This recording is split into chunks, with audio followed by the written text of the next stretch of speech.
Hey guys, welcome back to my channel. I am Jnelsonus and I wanted to come today. I know, like, oh my gosh, wow. You weren't expecting to see me today. Like, I'm so beautiful. I know I didn't mean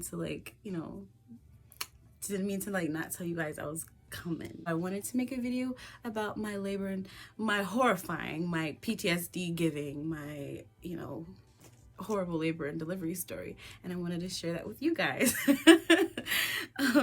So I just want to get right into it. Welcome to my channel. Yeah.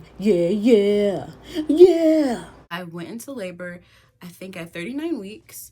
I was laying in bed and I was eating raspberries. Now at the time I did not know that raspberries are natural, it helps you go into labor. It helps with your uterus. Like, it's naturally really good for your uterus and helping like with your period and cramps like that. So I didn't know, but at the time I had eaten like the whole thing of raspberries. And so like that same night I started to feel crampy. I think for 3 nights I was in like inactive labor. I had cramps and I could feel like I forgot the words. The Braxton Hicks contractions. I'm not sure if that's what they're called. But I had contractions, but they weren't active. It wasn't active labor. And that was for two to 3 days. And so my first mistake was laying down. I was like, I was in a lot of pain and I had went to the bathroom, had took my panties off, and I saw like my mucus plug came out. And so, and if those who don't know, it's like a little plug of mucus that protects your baby from foreign objects when your baby's inside of you. And so when I had passed my mucus plug, I called the hospital immediately. I called the ambulance immediately. And at the time I had my bag, everything. I had my bag made, all of that. And then by the time I got to the hospital, and I was just so nervous that I didn't even bring it with me. So that there's one. I didn't bring my hospital bag with me. I came with the clothes that I had on, and then all I had was my baby's diaper bag. And then my second mistake was I didn't eat anything. It was 3 o'clock in the morning, and I just went straight to the hospital. I didn't eat. If I would have known now if I would have known then what I know now, I would have waited at home until I was actively in labor, or until I felt comfortable enough. I was so scared. I was like, oh my God, I'm gonna have my baby. I don't know how fast this happens. So I was like, oh, let me just go to the hospital. So I went to the hospital. And then once you're in the hospital, they don't really allow you to have food once you're in labor. So I didn't eat for 17 hours straight. I was so miserable. I was so angry. All they allowed me to eat was drink water and ice chips, and I was throwing up bile. It was a lot. It was very traumatic. Yes. And then also I had a doula. I talked about how I wanted my birth, the idea of how I wanted to give birth. Ideally, I wanted to give birth at home. I wanted to have a natural home birth where everything is beautiful and I'm in basking in flowers and beautiful music and aroma. That's what I wanted. And a lot of people can have that, but I didn't have that circumstance where I could have that. I was not in a place where I was comfortable enough to have my baby at home anyway, so I had to go to the hospital. And when I was at the hospital, when I was talking to my OBGYN, I wanted a doula because she wasn't going to be able to help me deliver. So I wanted a doula, and I wanted the natural birth process. I wanted her to encourage me through the birth, very supportive. But the thing was, the doula that I had, and I'm no shame, no bashing nobody, but she was very, very, very, very religious. So I was just being very respectful. I was trying not to cuss if I was in a lot of pain, or I was trying to make her comfortable instead of me being comfortable. And I told her when I was in labor, when I was in the pain, and I was telling her I wanted to do this naturally. I wanted to give birth naturally. And she was like, yeah, well, God doesn't use medicine, and when you go natural, it's all godly. And so I was just oh. But but I was like, well, I wanted to do it anyways. I wanted to give a natural birth anyway. So I was like, this works perfectly. She's going to help encourage me to help give birth naturally. But it just was the total opposite. It was the total opposite. It was to the point where I was literally trying to get rid of her in the room. Like the doctor and her, they were just like kind of butting heads because she wanted, like, she had these natural alternatives, which I did consider, and then the doctor was just like, well, we just want to speed this up and get this done with. And I also was in so much pain that I was like, I want to speed this up and get this done and over with too. Like, this is so horrible. And like, let me talk about the pain, you guys. The pain that I was in. Like, people usually say, like, when you're in labor, you feel labor pain in two places. You feel it in the front, like usually where people get menstruation cramps, like where your uterus is, and some people get cramps in the back. And they say, like, people who get cramps in their back, it's like the worst labor pain there is. And lo and behold, I have like back labor throughout the entire process, the worst back labor pain. I can't even describe in words how miserable I was. I can't describe to you how horrible it felt, how in those very seconds I was crying. I was like, I just want to go home. I want to go home. I was cold. I was hungry. I was uncomfortable.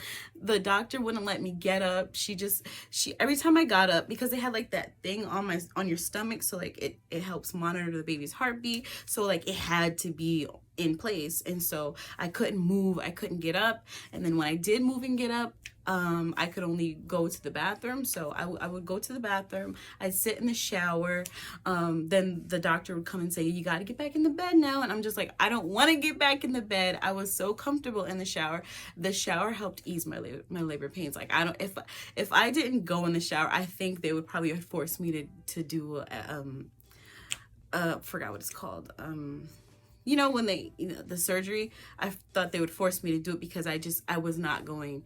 I was anti my birth. Like, I just kept saying, I want to go home. She's like, you can't go home. You're at the point where you're, oh my God, I was like 9 centimeters. I was trying to get up and go home because I tapped out. It was to the point where the nurse that was coming in to check on the thing that's on my stomach, I had slapped her a couple of times and I felt really bad, but I was just so angry. I was so annoyed. Like, and then every time she touched it, I had gotten every time she touched it, I had a oh, what's that called again? I had a yeah, like every time she touched it, like it made the pain active again. You know what I'm trying to say? Like, if I can't find the word, I'll put it in.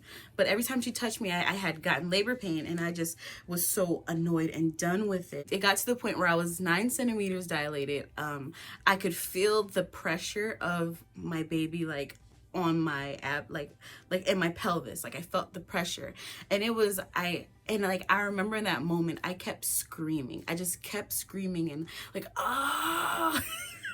Like, kept screaming like someone was killing me. And then I started throwing up. Bile. Like, just, there was no food in my body, so obviously there's nothing but like liquid, just like yellow, green, whatever color bile is, just coming out of me. And I just kept throwing up, and I was so uncomfortable and tired and ready to get this over with. And so I had gotten to the point where I was almost ready to push. The nurse that came in, she checked me and she was like, you're 10 centimeters. And then the doctor came in, she was like, oh no, you're still 9 centimeters. You still got like a little bit left to go, but we're gonna go and hurry up and get set up. Mind you, like, the whole entire time, I could not stand the doctor I will never forget her. Geraldine, it's on site next time I see you. I can't stand you. I hate you. You made my birthing experience horrible, and I'm so sorry to, like, I don't even, like, she was so rude to me. She was so mean to me. She, like, everything that I said to her, like, the only time she stood up for me was for the epidural. But other than that, like, when we'll get there, let's get to the birth. So I'm getting ready. They're getting everything ready for me to push. I'm crying because I'm saying, like, I can't do this. I can't do this. So I had I had gotten up, went to the bathroom, and then I had told, you know, one of my family members who were with me while I was giving birth, and my daughter's father, and, you know, I said, like, I have to do the epidural. I can't do this anymore. I can't. I've tried. I've trooped it out 9 centimeters, like however far we are right now. I don't care. I can't do this. And I was so weak. When I tell you guys I was lightheaded, it had been like 16 hours at this point, and I was just hungry. I was tired. I couldn't sleep because of the pain that I was in, and I didn't want to take their medicine because it was supposed to, like, there was medicine that they could give me, but it affects the baby, and the only medicine that they could give me that wouldn't affect the baby is epidural. That, I think that's what she said. So I was like, let's do this. I'm getting the epidural. And so my doula, she came in and she was like, are you gonna do this? Like, are you gonna get the epidural? And she was just like, kind of like going back and forth with my doctor about me getting epidural. And I'm like, I decided that I wanted to do an epidural. And I felt really guilty right there and then, because I'm like, I really wanted to do this naturally. I mean, I did give birth naturally, but I wanted to do it medicine free. And I was like, I really wanted to do this, but I can't. And she was like, my doula, she was like, well, if you feel like that's the right decision. And then she kind of like just dissolved back, and like during the rest of the birthing process, like she wasn't really there. She just stood by. And the hardest part about my birth, and why am I emotional? The hardest part about it was about everyone else but me and my baby. Like, there was so much going on in my life at the time that even in the room, there was drama with my family members and, you know, like my daughter's father. And I couldn't really enjoy that peace that I really wanted. And like when I was in labor, I mean, when I was, you know, getting ready for my like hospital stay and everything, I'm like, I didn't want a single soul but my daughter's father and my sister in the room, but it didn't end up being that way. And I did not mind at all. I did not mind like my extra family and friends coming, but I really wanted to be as intimate as possible. And this was before COVID. This was January of 2020. So the doctor, he comes in. So I'm already feeling all of these feelings, and I'm tired, I'm in pain, I'm in labor, I just want my baby out. And so the doctor, I mean the guy comes in. I forgot the word. I was gonna say esthetician. The doctor guy comes in that puts the needle in your back for the epidural, and I was in so much pain, I didn't feel a thing. I'm telling you, he just put that thing in, put a needle, some thread, whatever it was in my back, and I didn't feel anything. Like, I felt my legs, but I just didn't feel any labor pain. And so it made it harder to push as well, because I didn't know when to push. Like, they would say like, oh, when you feel like when you feel like you need to push. And I'm just like, I don't feel anything. So I just kind of whimmed it and pushed whenever. And they're like, okay, good. You're pushing on all the waves. Like, they'll tell you when to push because they can see it like on the chart. But they were like, okay, push. And I'm like, I can't feel shit. Excuse me. I can't feel anything. So I'm just pushing. So eventually I push, and it's not even like, it's like 2 minutes worth of pushing. And then she's here, my little bundle of joy. And she was so quiet, and so, she was just so quiet and warm. I just remember them putting her on my chest, and she was just so quiet. I'll insert a picture here if I can. Yeah, and so like then they took her out the room, and then for like they finally gave me like a sandwich, like a sandwich, some bread and crackers, because it was too late for me to eat dinner. It was like 8 p.m. and like the kitchen was closed. So I was like, I was looking forward to like a labor and delivery dinner because I was starving. And like I think it was the adrenaline or something, but I just could not sleep until they brought her back in the room. And I was just like, and they was like, let's take care of you first. I was like, I can't. I want my baby. So they put me in a wheelchair and they brought me to the bathroom. They showed me like to do this. They give you like a pad. They show you how to prepare a pad and put stuff on it, like witch hazel helps with like your perineum and stuff like that.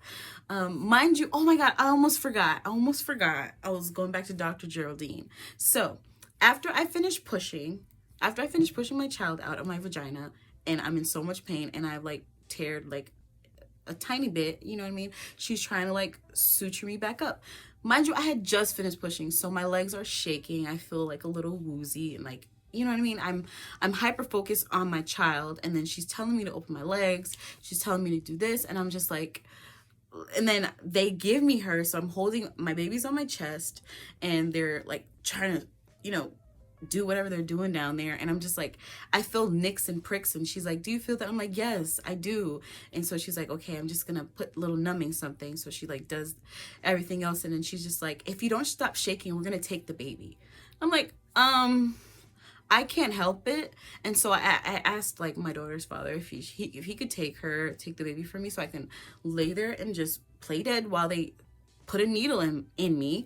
And she was just like, yeah, she just said it again. She was like, if you keep shaking, we're gonna have to sedate you and you won't see the baby. I'm just like, what? Who says that? Like, I just gave birth and this is what you say to me? I will never forget. Dr. Geraldine, I swear I don't like you. I swear I don't like you. I swear I do not like you. And I'm not the only person. I swear there's everyone who's given birth at this hospital has told me horror stories about this doctor. And I'm just like, this is not even what I wanted. And you know, I went after I had given birth and I went back to my OBGYN and I told her like, I feel a lot of resentment and pain and a lot of, you know, when I think about my birthing experience. And she said, you know, a lot of women can get like PTSD after giving birth because it is a very traumatic experience. You're pushing a human out of your body. You're in a medical condition, a medical state where you could die and stuff like that. And, you know, people do. And it's just like, wow. Like, and she just, all my stresses and concerns, like, she was just the best OBGYN I've ever had. And so, yeah, so this is like after I give birth, they took her out the room and they brought me to the bathroom, showed me how to make the pads and the water and the soap and stuff. And they asked me, she's like, okay, do you think you can stand up? And I'm like, yeah, because she's like, the faster this process goes, I can see my baby. And I'm like, yeah, I can stand up. So I like go to stand up, and I just like, I remember fainting. I just remember like my eyes like, I can't help this. I just fainted. And I remember they put this stuff under my nose. It's like ammonia. It smelled like ammonia. And they put it in my nose, and I just remember like popping right back up. And she's like, it's okay, it's normal. I'm like, what is going on? What in God's name? Like, and so after all of this fiasco, like finally, I think at 12 a.m., after I gave birth to her at 8 p.m., at 12 a.m., they brought me her, and I was just so happy to have my baby. But my God, what an experience that was. And like, I would never do it again. I would never do it again. That was my labor and delivery. What I would say is like, if you are going into labor, if you are going into labor, please don't rush going to the hospital. I don't know. Like, that's my advice. Don't rush going to the hospital. Take your time, eat some food. Okay, bring some food with you. Hide it if you have to. I don't know if that's a thing. Like, do you have to hide food to bring it into the hospital? I'm not sure. But oh, it was just so horrible. But in the end, I did get a wonderful little human baby child person. And I do love her very much. And she's so advanced and she's so smart. You know, those pandemic babies are something else. Like, literally the second day of her life, she lifted her head. Like, she was looking around the room like this. And if I have that video, I will insert it here too. Like, my baby, she's just, I'm just so grateful that you know, from that experience came a beautiful little human being. And I'm happy that I've made it through, because a lot of people don't get through their labor and deliveries. So that's my labor and delivery story. It was hard on me emotionally, mentally and emotionally. a lot after a couple months, even after I gave birth. Like I still was like, I really resented like the people who were in the hospital with me. I resented the doctor. I resented, you know, the people that showed up that weren't invited. And I resented, you know, the drama that was going on in the hospital room during my birth to my daughter. And, you know, I talked to my therapist about it. You know, I'm doing a lot of healing from that still. But I just wanted to share with you guys what I had to go through during my labor and delivery. Thank you guys so much for watching, and I'll see you next time in the next video.